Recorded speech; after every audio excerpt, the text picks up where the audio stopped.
G'day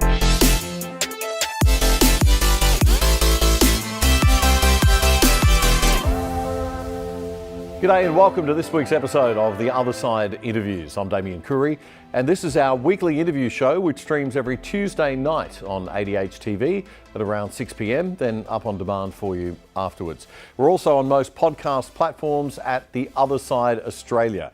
And remember, our main show first runs every Friday night at 8 p.m. here on ADH TV, The Other Side Australia. Then, of course, on demand for you as ever. And The Other Side Australia is your weekly summary shortcut to the news and commentary of the week. Tuesday night, though, our interview show, and my guest tonight is a prominent centre-right thinker and writer, and he's also a prominent member of Australia's Jewish community, Dr. David Adler. Dr. Adler is president of the Australian Jewish Association. He's a medical graduate of the University of New South Wales, a former Deputy Medical Secretary of the Australian Medical Association, and David writes frequently on political issues for The Spectator. He's prolific on Twitter and is no stranger to viewers of ADH TV. Now, we don't do identity politics on this show, but if Indigenous affairs and LGBTQI plus issues are any indication, then according to the modern intellectual left cool kids, everyone who shares a race, a gender, a religion or a sexuality must always think the same politically. But there are in fact conservatives everywhere. David, thank you very much for joining us. Just explain to me, first of all, you set up the AJA in 2017. Was this in some kind of response to a sort of left-wing shift happening in the other major Jewish organisations in Australia? Thank you, Damian, and great to join you. It was set up by me with a team of people in Melbourne and Sydney, because most of the Jewish community is based in Melbourne and Sydney. And you're right, it was in response to the leftward shift. The Jewish organisations have not been immune to, I guess, what's popularly known as the long march of the left through the institutions, getting involved in all sorts of woke causes. But also, parallel with that, we saw a number of Jewish organisations move away from what we regard as genuine Jewish values. Whether you're observant or not is a different issue, but at least respect the traditional values. And what's interesting, Damian, and what might be, I think, a model of hope for people who are centre-right, conservative or libertarian, is that when people are on their computers or their phones, they select what sort of information, what sort of organisations they want to link up with. And quite rapidly, AJA has grown to be the largest Jewish organisation in Australia, as measured by social media following and as measured by community engagement. If you like, people are voting with their clicks. And I think we have a useful model by being principled, not bowing to PC or the woke causes of the day. And that's what AJA is all about. And so now you've become very nearly the top Jewish association in Australia, I think. Well, certainly as measured by exposure on social media, and to some extent in the general media as well. Certainly in terms of following and the amount of people in the community that interact with us, we claim the top spot. Now, look, I do want to cover a lot of issues today. I want to talk about Moira Deeming's troubles with the Liberal Party in Victoria and your thoughts about all of that because of the neo-Nazi crowd that turned out, or few people really that turned out there, but we'll get into that later. I want to start with your interview in The Spectator a couple of weeks ago, in which you called on Australia's Jewish people to vote no in the Voice referendum. You argued in your article that the Voice proposal is contrary to Jewish values, contrary to important lessons from Jewish history, and presents potential serious specific adverse policy risks for our community. How so, David? Well, and they're really the three main issues that you've nailed. Whether one is religious or not, whether you follow any faith or not, sometimes you can look at our long-standing Judeo-Christian ethics and foundations of Western civilization, and you'll see good wisdom for society. one of the principles is that from a religious point of view, all people are made in the image of God. What does that mean? It means that we should treat all people equally.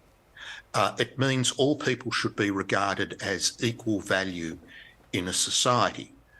Now, the Voice proposal as it stands conflates a number of issues. It conflates recognition of Aboriginals as being the first people in Australia, and that you can't argue that they were the first people in Australia. It's a matter of fact. But it has built into it a special political leverage, special political access to Parliament and to advise the executive government based on race. And no other racial group or ethnic group in Australia would have that particular mechanism, that particular leverage. So from the principle that all people are equal, which is a foundation of Judaism and I believe also a foundation of Christianity, the Voice is inconsistent. So that's the first issue you mentioned. Yep. The second one was the historical lesson. Yes. And one thing that the Jewish community can add to the debate is that perhaps more so than any other people, over thousands of years, Jewish communities have lived through societies that have had divisions by race or ethnicity, political divisions from the ancient societies of the Roman Empire, which conquered the Middle East, through to the modern incarnations like the Soviet Union or, of course, the Nazism in the Second World War. People were divided by religion or race or ethnicity. There is not one single historical example where that sort of division has been good for society. Indeed, it always creates resentment at a minimum between the groups, and at worst, it creates major conflict. And then there's the third issue, which is, I guess, specific to the Jewish community or anyone who values Israel as the sole democracy in the Middle East. We've unfortunately seen some of the inner city Aboriginal activists who are quite extreme politically, and hand in hand with that seems to be a hostile attitude to Israel. So in what they called Invasion Day protests on 26 January this year, we have photographs from a couple of those protests where you won't see an Australian flag, you will see an Aboriginal flag, and you'll also see a Palestinian flag. What the hell has Palestine got to do with the 26th of January? Absolutely nothing, except it's being hijacked for political purposes. Well, it's just the fuzzy thinking of the left conflating all these sorts of trendy issues of the moment. Why do you think, I mean, we saw in the UK when Jeremy Corbyn was the head of the Labor Party, there was a big scandal about the Labor Party and the anti-Semitism among the left and Labor in the UK. There's some creepy anti-Semitism, of course, in the far right as well. I mean, we see the neo-Nazi movement.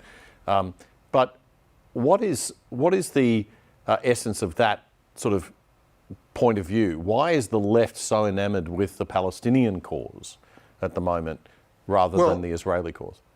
There was a great leader in the UK who for a while was the chief rabbi of the Commonwealth called Jonathan Sacks. And he described anti-Semitism in a model that everyone will now understand, which is it's like a virus that morphs. It went through a period where the Jewish religion was hated, say during the Inquisition, and Jews were tortured and forced to convert. In the USSR, there was hatred of Jewish culture and it was suppressed. It was illegal to learn Torah or to have circumcisions. In Nazism, of course, there was hatred of the Jewish race, and the Nazis took a racial approach to trying to eliminate the Jews. And in modern times, it's hatred of the Jewish state. The Jewish community and Israel are very closely identified. So by all means, Israel is not immune from criticism, and you can criticise Israel in the same way as you would criticise any other country. Sure. But and the politics in Israel is divided between the more aggressive or assertive stance of the conservatives of the Benjamin Netanyahu and the Likud party versus, I guess, the other parties that are more left wing. Yeah. So the left, and we see this in the left wing of the Labor Party in Australia and in the Greens, they seem to have a particular visceral hatred of the state of Israel, more so than any other country on earth. So they'll ignore human rights abuses around in Israel's neighbours, where LGBTQ, whatever letters you like to add, people, will be thrown off buildings or killed. That can be ignored, but the slightest problem in Israel, they'll jump on with a ton of bricks. Is this because, Israel is a successful state, and it's the traditional role of the left to always side with the underdog? So they look at the Palestinians, they see the Palestinians as poor, as being occupied. I think it's something deeper than that, Damian, because otherwise you'd have them being more active in, say, calling out all the other persecutions that are around the world, of which there are about 25 at the moment, the largest perhaps being the Uyghurs in China. I think what's going on there is that if you want to undermine Western civilization, Western civilization is founded on Judeo-Christian ethics. Where is the place that the Judeo-Christian ethics began? It's the land of Israel. So knowingly or unknowingly, Israel is where the foundations of Western civilization occurred first, where humanity started to follow a moral code, initially the Ten Commandments, and then it expanded. And if you want to come up with some other worldview, socialism or communism or whatever cult is common now, undermining the family, undermining gender, undermining humanity, as we see with the climate cult and the environmental cult. Yeah. The country that most identifies with those values, or at least where it began, for both Judaism and Christianity, and I say whether you're observant or not is a different issue, but this is where our culture began, and so they're undermining Israel. Just to explain to non-Jewish viewers, I suppose and I only learned this myself recently, but the Torah is the first 5 books, or what the Christians would call the 5 books of Moses, right? So that's okay. But what's this got to do with The Voice? It's got a lot to do with it, because apart from the example I gave about so-called Invasion Day, you might recall that last year at the Sydney Festival, there was an organised boycott.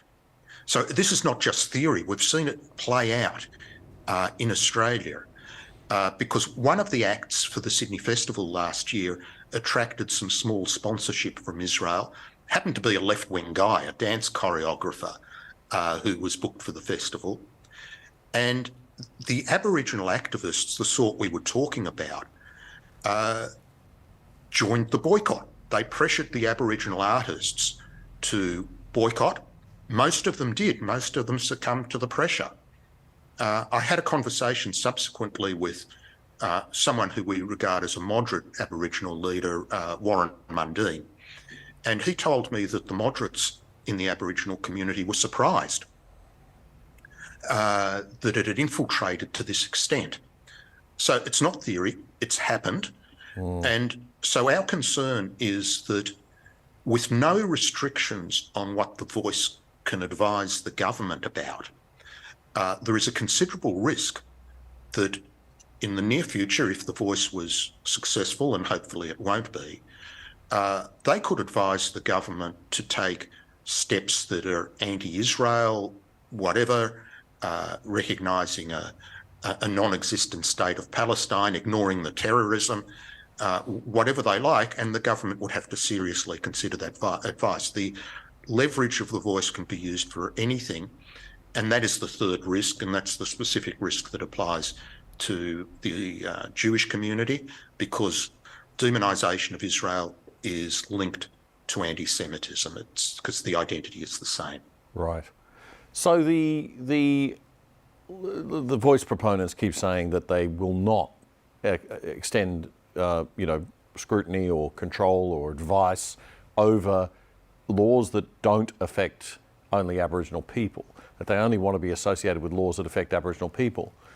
But that's not the framing, as far as you know it, or as far as we can see? It's not. It could, in fact, they can advise on anything as the wording exists at the moment. They can advise on foreign policy, they can advise on defence, they can advise on taxation, they can advise on superannuation. There have been some wild proposals floating around the internet. I'm not giving credence to the legitimacy of them, but theoretically they could advise that a different tax rate should apply to Indigenous and non-Indigenous people in Australia, for example. Right. There's you certainly advise on some sort of reparations, as we're seeing happening in the United States and things like that. Sure, it could. So it's open-ended. I heard a Melbourne politician, you might be familiar with David Limbrick from the Liberal Democrat Party. He asked a really interesting question on this. He said that the argument for the Voice and the argument for putting it in the Constitution are separate arguments. Again, that's another thing that's been conflated. If the government wanted to establish an Aboriginal advisory body, they could do it tomorrow. Yes. So he asks, why put it in the Constitution? And the answer that he hypothesises, and I agree with it, is that if something goes wrong, it is almost impossible to remove it. The only reason to put it in the Constitution is for permanency. So I think that should worry all Australians, because we saw ATSIC, a previous Aboriginal advisory body, become completely corrupted, and the government had the option to dissolve it, which happened. If the Voice became completely corrupted, what do we do? If it starts to get involved in all sorts of issues, and the one that we're specifically concerned about is the foreign policy and anti-Israel moves, but we speak on issues related to the Jewish community. Somebody who's interested in energy policy or taxation or superannuation can make the arguments about those issues. What do you do if it becomes corrupt and destructive and it's in the Constitution? Yeah. Well, it also seems to me that it's the Voice is a body that's going to represent, as I said, I mean, not everybody of a race has the same political perspective.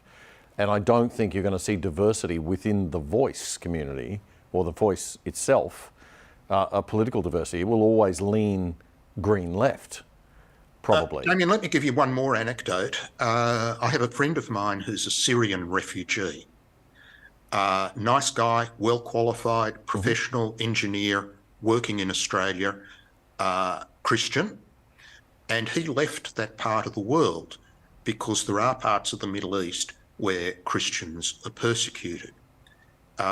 He went from Syria to Iraq, now Australia. He thought he was coming to a country where all people are equal. He left a country where not all people are equal.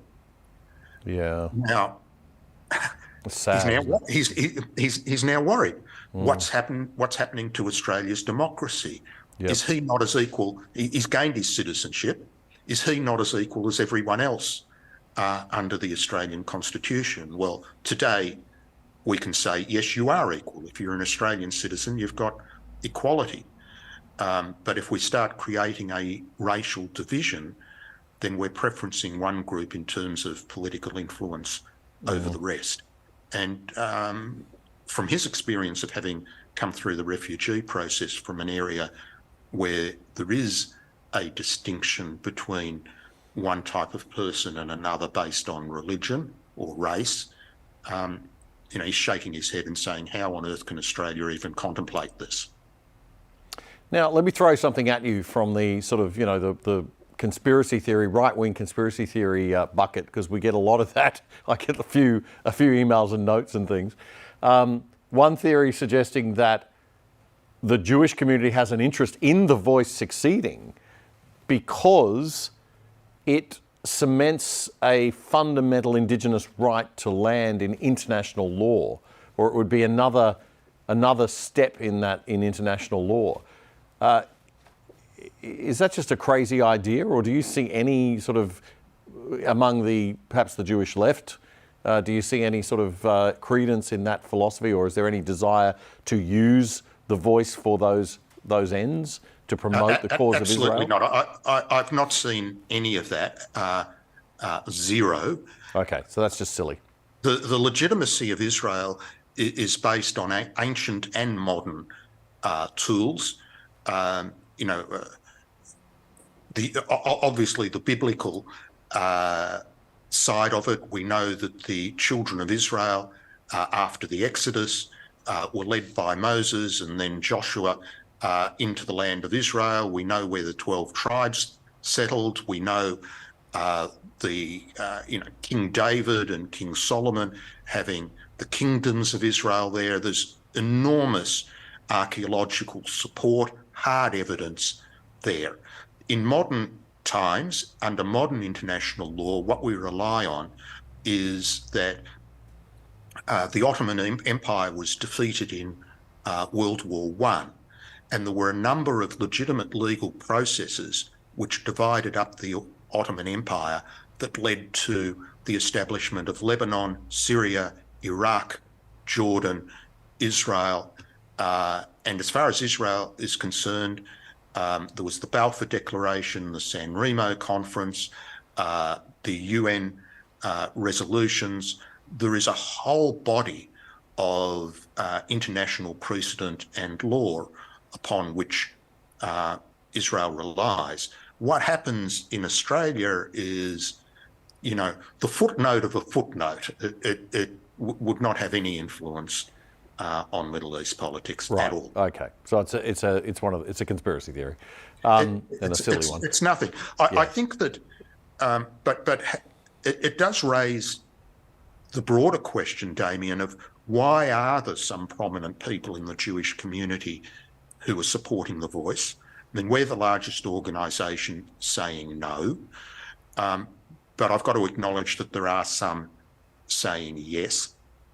And I'm speculating there are two major categories of reasons. So if the people who have given you that particular theory want to look at something more substantial, here are two. Firstly, as we discussed, there has been a long march of the left through the institutions, including some of the Jewish institutions. They've got involved in climate change and gender and everything you can imagine. And along comes another one called The Voice, another woke issue, so they jump on that as well. But to be harsher, there is the possibility that some individuals are riding the political tide for the motive of follow the money. Those that are involved in some community organisations want to endear themselves to the Labor Party because they want to get government grants. And there are those who might be involved in major corporations or law or business, and they are attracted to competing for government contracts. They want the government work. So there may well be some conflicts of interest that are driving people. It is hypothesis. So I think those two categories of motive are more likely than suggesting that it's going to have an influence on international law.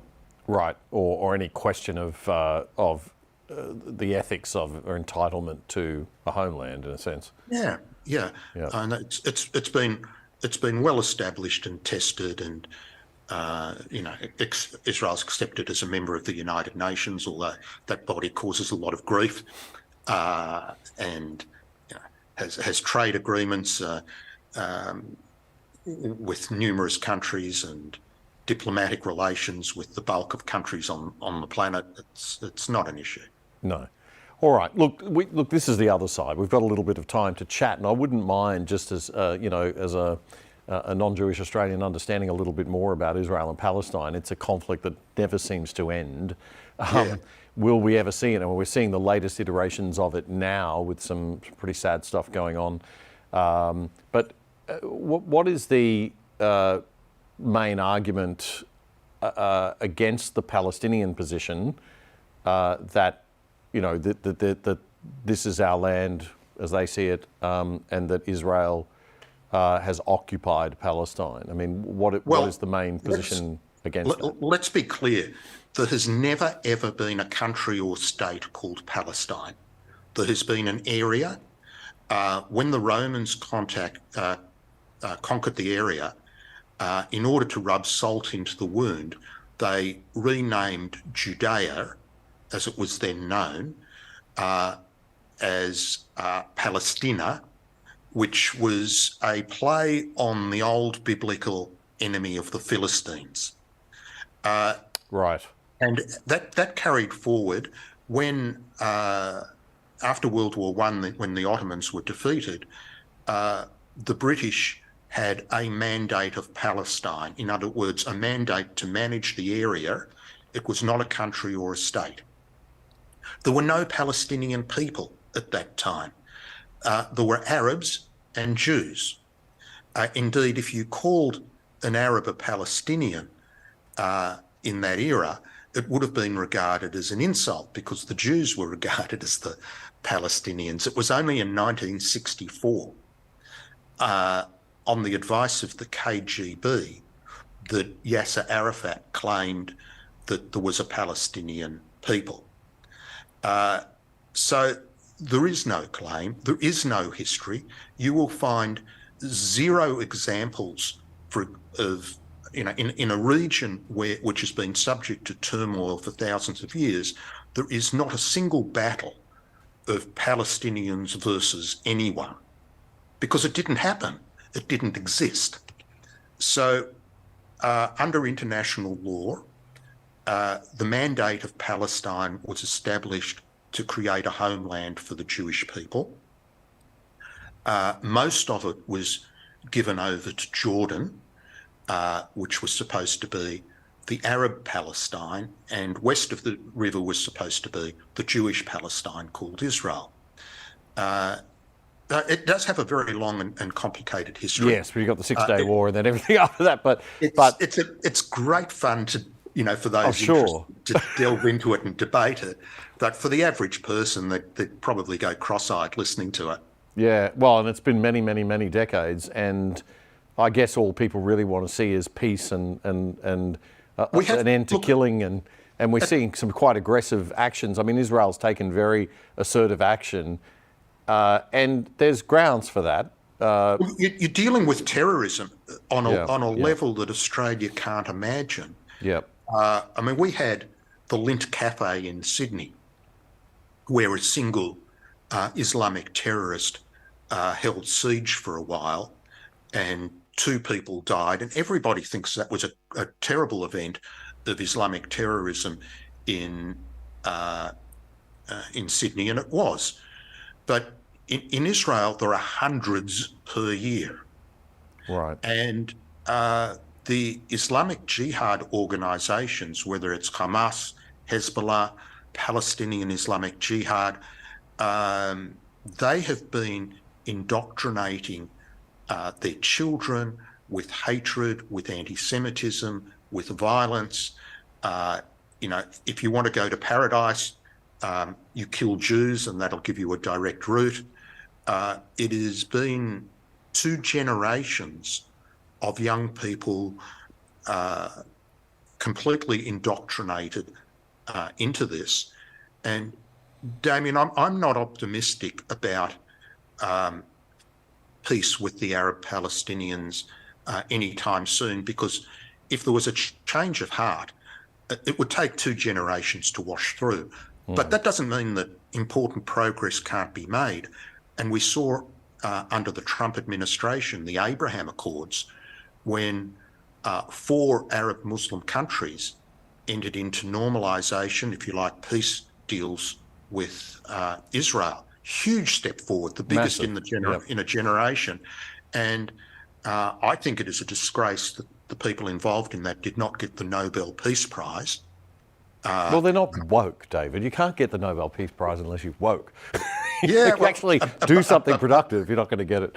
I want to just talk about that. I mean, do you feel optimistic at least about the Arab world more broadly being less hostile towards Israel and the usual propaganda in the Arab world receding a little bit, perhaps not in Iran, but in other countries? I think that I'll give you. Sometimes anecdotes tell a story, and I'll tell you a little one. We love a story. We love an anecdote. A few months ago, when I went to Canberra, as I sometimes do as part of our work, I got in touch with the UAE embassy and said that I'm coming. Can we have a meeting? The UAE, of which Dubai and Abu Dhabi. Yep. And the UAE was the first country to enter into the Abraham Accords. And the UAE ambassador invited me and a small delegation from AJA to his official residence for lunch. And we were treated with great hospitality. We had a very positive discussion. So making that progress in the Middle East on the world stage has spin-offs that people don't even think about.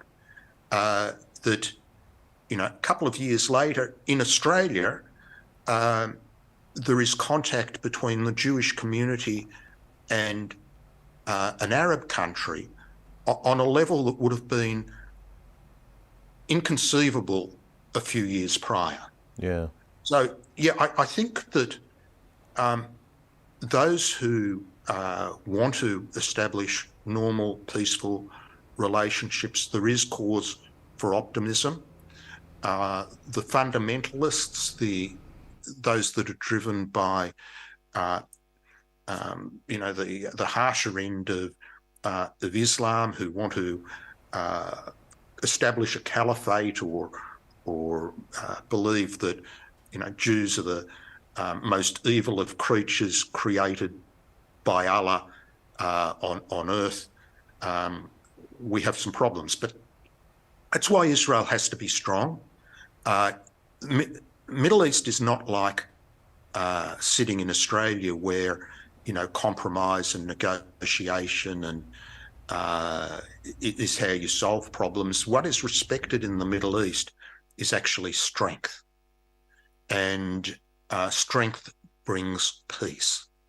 So there hasn't been an open war between Israel and another country for years, since the mid-70s. That's huge.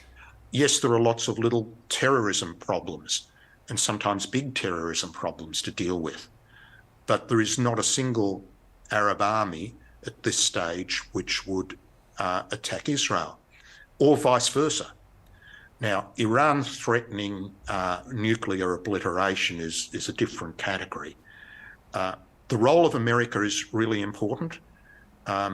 We are worried that the Biden administration has been weak with the Middle East policy, and that we're seeing the terrorists emboldened at the moment, and that's probably why you've seen an uptick in terrorism in the last 18 months.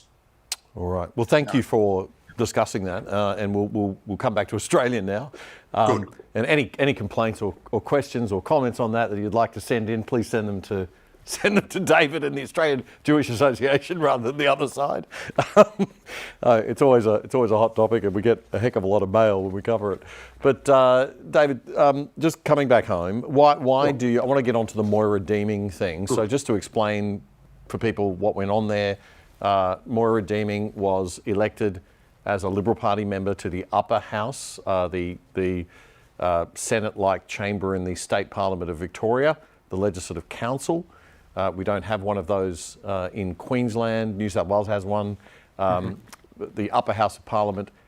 She was a brand new freshman parliamentarian, and she decided to attend a rally, a Let Women Speak rally, which is the women who are countering the trans ideology, the gender ideology, and a bunch of neo-Nazis turned up.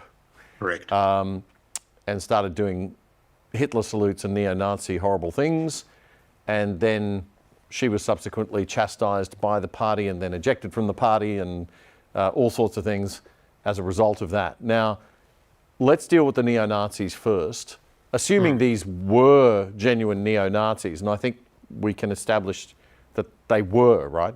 Do we know that, who they were, these people? We don't. I don't know. At least one of them was. One of them was recognised. Was recognised. Okay. I've seen comments that it was a setup a setup or a false flag. I don't know. Right. Okay. All right. So we've got these, but neo-Nazism in general, and I'm thinking back to the movie Romper Stomper. Was Romper Stomper set in Melbourne? It was, wasn't it? Not Sydney. Or I can't remember. But anyway, tell us a little bit about the neo-Nazi movement in Australia. What is it, and why the anti-Semitism? Why do these radical far-right groups have this kind of anti-Semitic mentality? I think that in Australia, I mean, yep. They've swallowed some of the conspiracy theories. Now, and maybe they're ignorant of history as well. In Australia, the Jewish community began with the First Fleet. So, there were about somewhere between 13 and 16 Jewish people on the First Fleet. I hasten to add they were not crew. They came as convicts along with others. Like my Irish ancestors, yeah. And Jewish people have played a positive role in the development of Australia, have made major contributions in the professions, law, medicine, business, arts. I mean, you can look almost anywhere. Now, there are bad apples in every barrel, and I know of some prominent Jewish people internationally who are highly controversial, and some that we would disagree with vehemently, and perhaps pretty close to the top of the list would be someone like George Soros. Highly disliked amongst the bulk of the Jewish community. But if someone believes that sort of behaviour is typical of what the Jewish community is on about, they're wrong, but they will form an adverse opinion. They will think that... well, what is George, just fill us in, what is George Soros up to? I know his name comes up in the conservative conspiracies and right-wing. It's not a conspiracy to a large extent. He's a multi-billionaire who made a lot of money on currency trading, and he's one of the largest funders of radical left organisations, whether it's BLM in the US, whether it's some of the climate change advocating organisations, and I would hasten to add also some anti-Israel organisations. He's got a couple of foundations set up that does this. And this is real, right, David? This is not a conspiracy. Yeah, no, this is factual. He pulls a lot of money into these. He's open about it. He's been involved. He's been one of the speakers at the World Economic Forum. And because incidentally he happens to be Jewish, people then say, oh, this is a Jewish agenda. It is not, never has been. The Jewish agenda is to be good citizens. There is a principle which in Hebrew is dina hamalchut dina, which means the law of the land is the law. So if we're living in Australia, the requirement is to respect Australian law, and we do. Now, in my own case personally, I've been a doctor in the past. I was second in charge of the Australian Medical Association. I've had a hand in some health policy. I should say, back when the AMA was a good organisation, not like it is now. What's happened to the AMA? Just a quick sideline. It's become rather left-wing, right? It is a classic example of the leftist activists taking over. And when I was involved, the AMA had about 70% of doctors in its membership, and now it's dropped to about 25%. So yeah, it doesn't really represent. A really important message is that it no longer speaks for the majority of doctors in Australia. Right. It's a bit like the Australian Journalists Association, the other AJA, which disappeared and was swallowed up and has now become a very left-wing part of the MEAA. I've called out the AMA on a whole range of COVID issues where they've gone overboard, and they've got involved also in climate change and refugee policy and all sorts of things that they shouldn't have. Well, we've seen the MEAA has not stood up for free speech. They've become completely leftist. They let the police walk over journalists in Melbourne during COVID. But so we digress. Sorry. Well, coming back to George, I want to just finish off on George Soros if we can, because I'm still bemused by him. So his background though was, didn't his family flee the tyranny of totalitarian communism? He was in Nazi Germany for a while. Okay. And there is a story. Hungarian, is he? And I think so. Yeah. There is a story that he got by helping the Nazis confiscate Jewish property. He would identify people in the community who had done well and worked with them in that respect. His defence is that he was a teenager at the time and that's what he needed to do to survive. So again, that's not a conspiracy theory. That actually did happen. He's admitted that, has he? I believe so. He's a highly controversial character, but the point he's just a rich guy funding a lot of left-wing causes like we have here. And a nuisance. So the issue is that the neo-Nazis will jump on somebody like him and say, oh, look, this is a Jewish agenda, and it's not. No, it's George Soros' absolutely agenda. Not. We spend time fighting the organisations and causes that he's put money into. Yeah. Well, again, no race or religion or sexuality has one dimension politically. I mean, we all have a range of political people and political views, as you know. All right, so Moira Deeming, the neo-Nazis, they came to the thing. She gets slammed because of association with neo-Nazis. You took an interesting stance on this and decided to speak out on it, David. Why? Yeah. Because, I mean, obviously we condemn Nazism in any of its form. Yes. Old or new. But it gets misused, and it gets used as a domestic political weapon. In fact, if you go back to the last Victorian state election, Dan Andrews said that his opponents were preferencing Nazis. And the journalists gave him such a soft run, said, okay, who are these Nazis? What's your evidence? And he wouldn't answer. So it's been used repeatedly. I know one of the organisers of the Let Women Speak rallies. I know what their messages are. If you listened to what Moira Deeming and the others said, they were talking about defending the integrity of women's sport, so that their argument is that only biological women should play women's sport, and they also want to feel safe in places that women might be vulnerable, like change rooms and toilets and even prisons.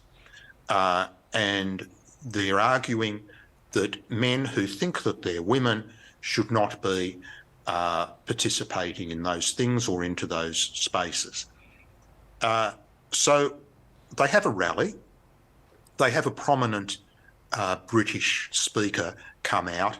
Her nickname is Posy Parker. I've forgotten what her real name is. It's got hyphens I can't all remember over either, but yes, we know.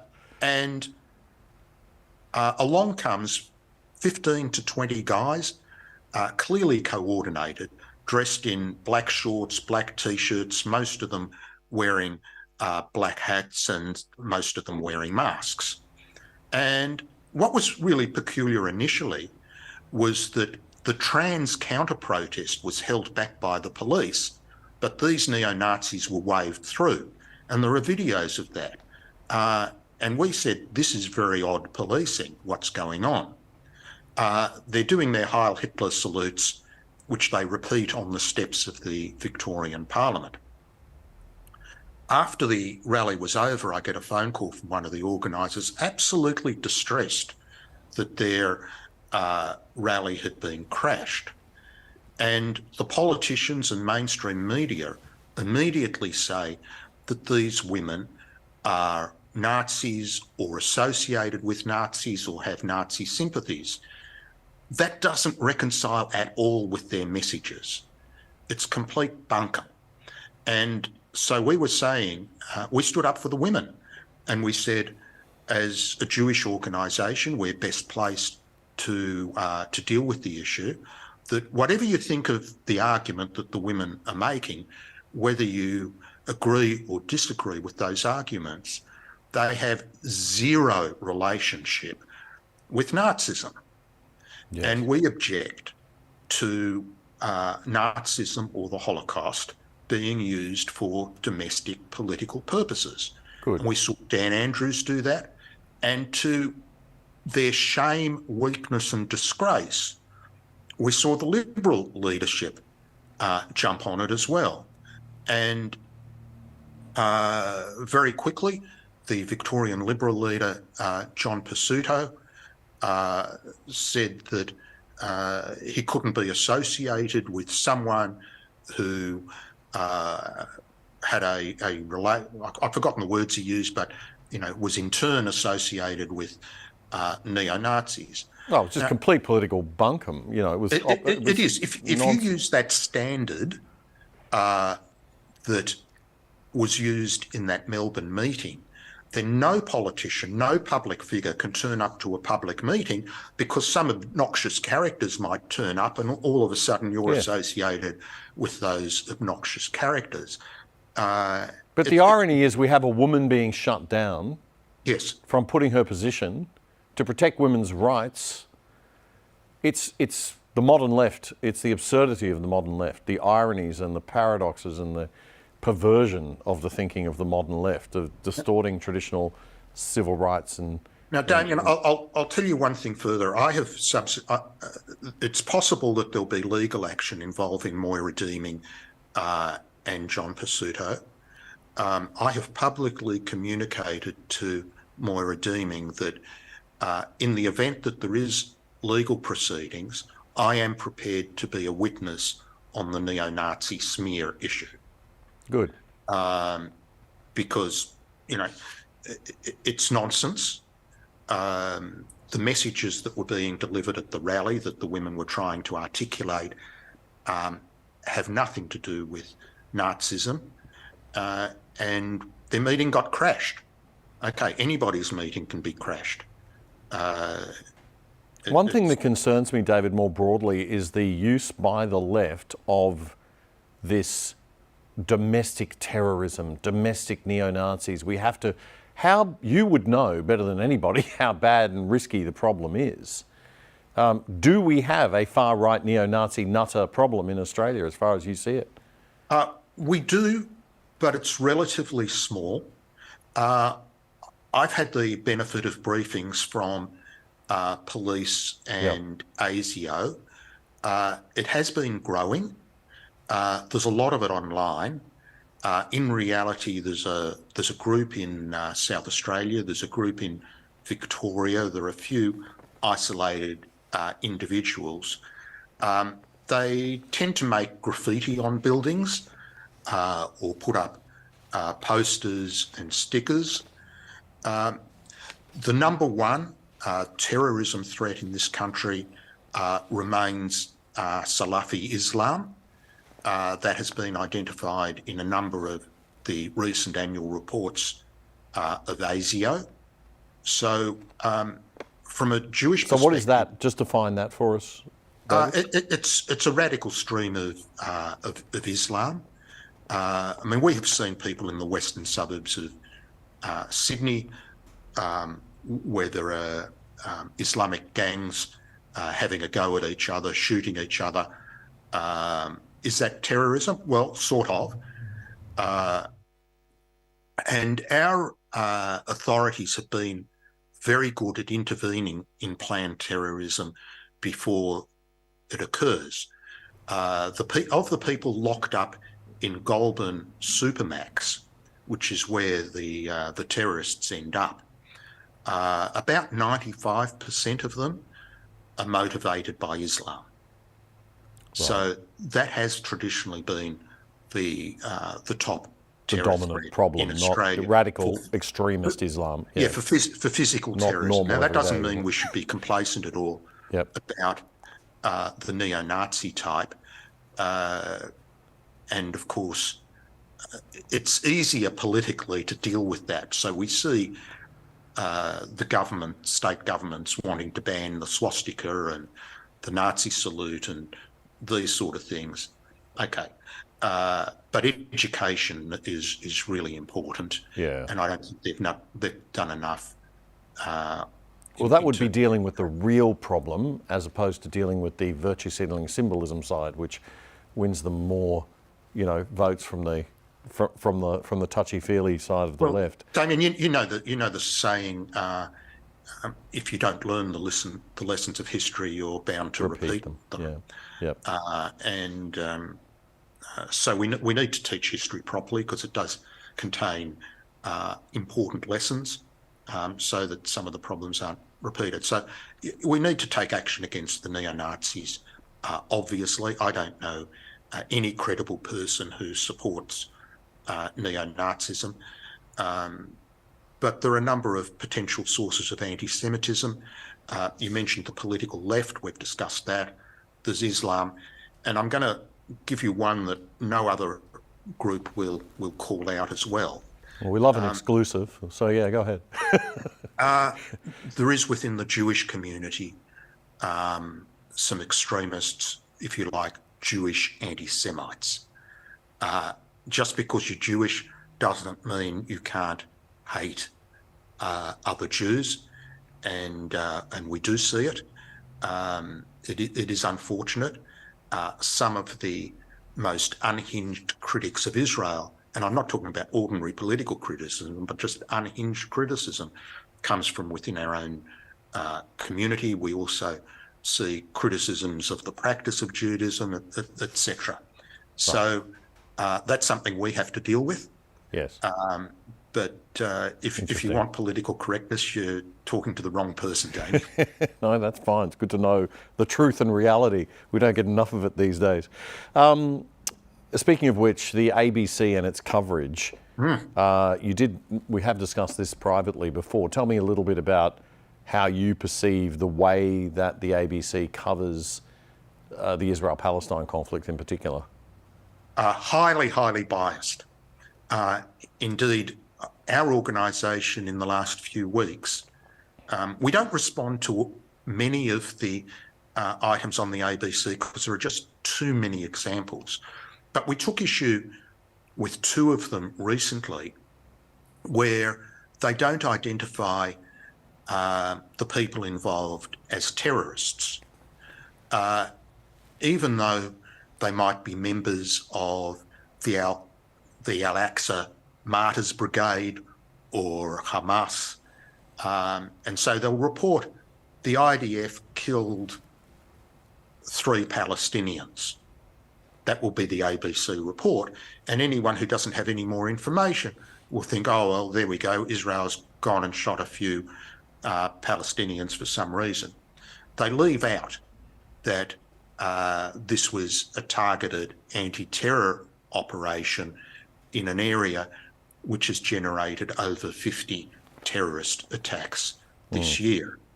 So we've had 2 stories from the ABC corrected by the complaints mechanisms, the ombudsman or the other complaints mechanisms. It's very time consuming. And then they go back and they alter their online story and nobody notices. Nobody notices. We've also... This is the Jenin refugee camp, That's right? the more recent ones. Yeah, where there were... I mean, this is home to about 18,000 people, but it's a hotbed of terrorism from Hamas and Islamic Jihad, right? And that's why Israel was doing a targeted offensive. They did it quite successfully, and we have the comparative photographs of the people the terrorists that were removed or that were killed, the weapons that were found, a tunnel under a mosque where they had explosives was uncovered, and I think a total of about 20 people were killed, nearly all of whom were members of prescribed terrorist organisations. Yeah. The other thing tragic, the ABC has done...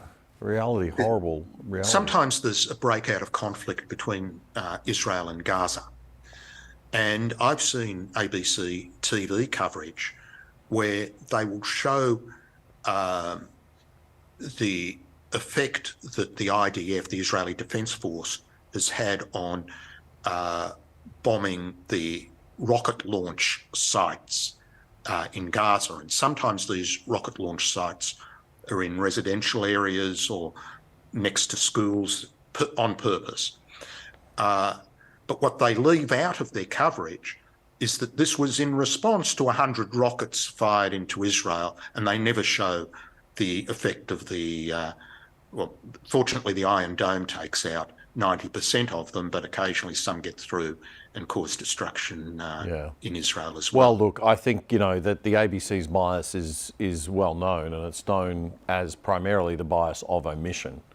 It's what they don't tell us, it's what they leave out, it's the way that a story is biased. Nothing that they're saying is wrong, nothing that they're saying and showing is incorrect or inaccurate. It's the fact that they're not presenting a full, balanced picture of things through omission. That's the problem. Right? To the point where it's a severe distortion. So I remember seeing the ABC News one day where it reports that the IDF has launched an operation against Gaza. And if you didn't know any other information, you would assume that for no reason at all, Israel has launched an attack. Yes. They left out that it was in response to a barrage of rockets from the terrorists being fired at Israeli civilians. ABC bias annoys me when it just has political effect here. I can't imagine how it is for you listening to it, thinking that this has an effect on people's lives and, the entire welfare of the state, etc. But look, David, we are out of time. It has been just a fascinating conversation, one that I think needs to be had. And I realise that not everybody out there is going to agree with everything that's been said. Sure. Send those emails to the Australian Jewish Association. No. But it's been lovely talking to you, David. It's always send them to the ABC. Send them to the ABC. Exactly. Thanks so much. I hope you'll come back again sometime and join us. Thank you, Damian. Thanks for the opportunity. Great to speak to you. David Adler from the Australian Jewish Association.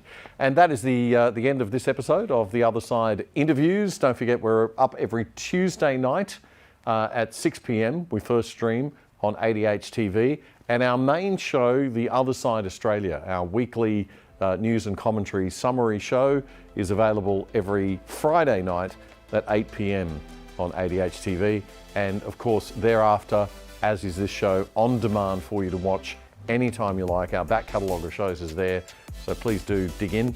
And please tell your friends about this show, The Other Side Australia, The Other Side Interviews, and ADH TV more generally, that we have Alan Jones, we have Mark Stein, we have Daisy Cousins, we have Alexandra Marshall, we've got Fred Paul, so many great people on the platform, and you can choose and select whatever you want to watch whenever you want to watch it. Download the ADH app on your device or on your smart TV. A lot of smart TVs have it. And then you have a nice Netflix stand binge style interface that you can interact with and easily jump through all of our shows and have a look at all of our shows. We'll catch you on Friday night for The Other Side Australia. But for now, good night. Have a great week.